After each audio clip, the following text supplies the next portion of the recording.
कैसे होगा कलयुग का अंत, इसके बारे में हमारे पौराणिक ग्रंथों में पहले ही भविष्यवाणी की जा चुकी है।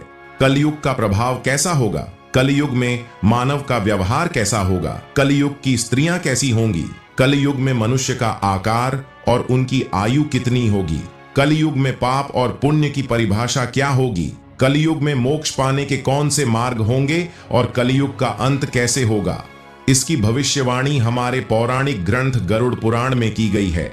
भगवान श्री कृष्ण ने कलयुग की भयावहता का वर्णन गरुड़ जी के सामने किया है, जिसकी जानकारी हमारे प्राचीन ग्रंथ गरुड़ पुराण में मिलती है। तो आइए दोस्तों, देखते हैं गरुड़ पुराण में कलयुग को लेकर कौन कौन सी भविष्यवाणियां की गई हैं।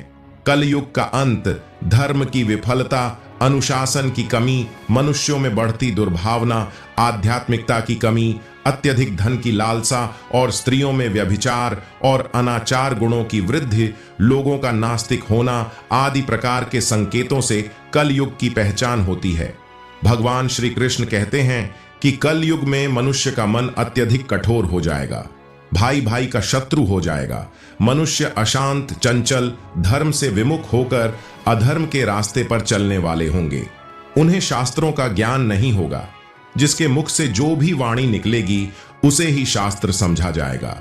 कलयुग के अंत में अधर्म और राक्षसी शक्तियों का विनाश हो जाएगा और फिर से नए युग का आरंभ होगा, अर्थात फिर से सतयुग का आरंभ होगा। यही सृष्टि का नियम लगातार चलता रहेगा। धार्मिक ग्रंथों के अनुसार 4 युग माने गए हैं। सबसे पहला है सतयुग, जो कि सबसे अच्छा युग माना जाता है। दूसरा त्रेता युग, जिसमें भगवान विष्णु ने राम के रूप में धरती पर अवतार लिया। तीसरा द्वापर युग, जिसमें भगवान विष्णु ने कृष्ण के रूप में अवतार लिया। चौथा और अंतिम युग माना गया है कलयुग, जो वर्तमान समय में चल रहा है। चारों युगों में कलयुग को सबसे छोटा माना गया है। कलयुग का आगमन महाभारत युद्ध के पश्चात हुआ था, अर्थात श्री कृष्ण के बैकुंठ धाम जाने के बाद पृथ्वी पर कलयुग का आगमन हुआ। यह युग धार्मिक और आध्यात्मिक स्थिति में सबसे कम प्रगति करने वाला माना जाता है। भगवान श्री कृष्ण जी कहते हैं, कलयुग में लोग अपने स्वार्थ को ही सर्वोपरि मानेंगे और धर्म का त्याग कर देंगे। धर्म में विश्वास न होने की वजह से लोग अन्यायपूर्वक आचरण करेंगे। यदि हम आज के समय में देखें तो पाप इतना बढ़ चुका है, मानो ऐसा प्रतीत होता है जैसे कलयुग का अंत अब निकट आ चुका हो। लेकिन कुछ विद्वानों के अनुसार यह तो बस शुरुआत है। आगे कलयुग और भी विकराल रूप लेने वाला है। कलयुग के उस विकराल रूप को देखने की क्षमता आज के मनुष्यों के अंदर नहीं होगी। जब कलयुग का अंत समय निकट आएगा तो मानव का रूप इतना विकराल हो जाएगा कि वह मनुष्य कम पिशाच ज्यादा दिखाई देंगे। गरुड़ पुराण के अनुसार एक बार गरुड़ जी भगवान श्री कृष्ण से प्रश्न करते हुए कहते हैं, प्रभु, चारों युगों में कलयुग को ही सबसे भयंकर और दुख का कारक माना गया है। इस कलयुग का अंत कैसे होगा और कलयुग का अंत समय निकट आने पर कौन कौन से संकेत दिखाई देंगे? तब भगवान श्री कृष्ण ने गरुड़ जी को कलयुग के अंत समय में मिलने वाले संकेतों के बारे में बताया। जब मनुष्य को पृथ्वी पर चारों तरफ ऐसे संकेत दिखाई दें तो समझ जाना चाहिए कि कलयुग का अंत निकट आ चुका है।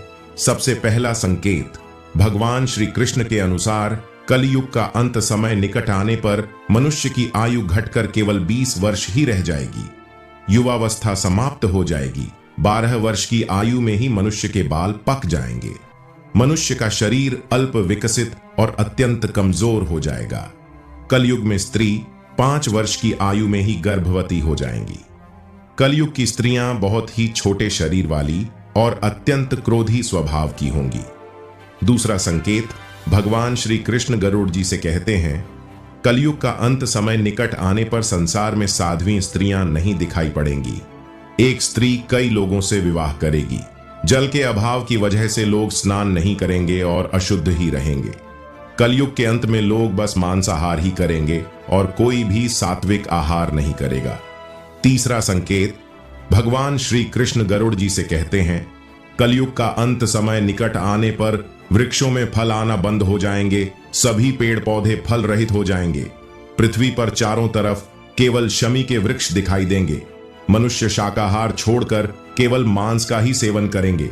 कलयुग का भोजन तामसिक और बीमारी उत्पन्न करने वाला होगा। इस वजह से लोग तेजी से बूढ़े होकर मृत्यु को प्राप्त हो जाएंगे। मनुष्य गाय की पूजा करना बंद कर देगा। सभी मनुष्य गाय का मांस खाएंगे। गायों को केवल दूध और मांस के लिए ही पाला जाएगा। चौथा संकेत, कलयुग का अंत। समय निकट आने पर बहुत ही कम बारिश होगी और खेतों में अनाज उपजना बंद हो जाएगा। मनुष्य भूख और प्यास के कारण मरने लगेंगे। मनुष्य को केवल भेड़ और बकरियों का ही दूध प्राप्त होगा। पांचवा संकेत, कलयुग के अंत में 100 वर्षों तक लगातार आकाश से वर्षा होगी और संपूर्ण सृष्टि जलमग्न हो जाएगी। और फिर आकाश से एक साथ 12 सूर्य उदय होंगे, जिनके तेज से संपूर्ण पृथ्वी सूख जाएगी और इस प्रकार से कलयुग का अंत हो जाएगा। इसके बाद भगवान अपनी इच्छा मात्र से पुनः सृष्टि में जीवन की उत्पत्ति करेंगे और फिर से सतयुग की शुरुआत हो जाएगी। दोस्तों, इस प्रकार से गरुड़ पुराण में कलयुग के अंत का वर्णन किया गया है।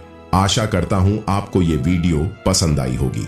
वीडियो अच्छी लगी तो वीडियो को लाइक और चैनल को सब्सक्राइब जरूर करें। मिलते हैं अगली वीडियो में, तब तक के लिए धन्यवाद।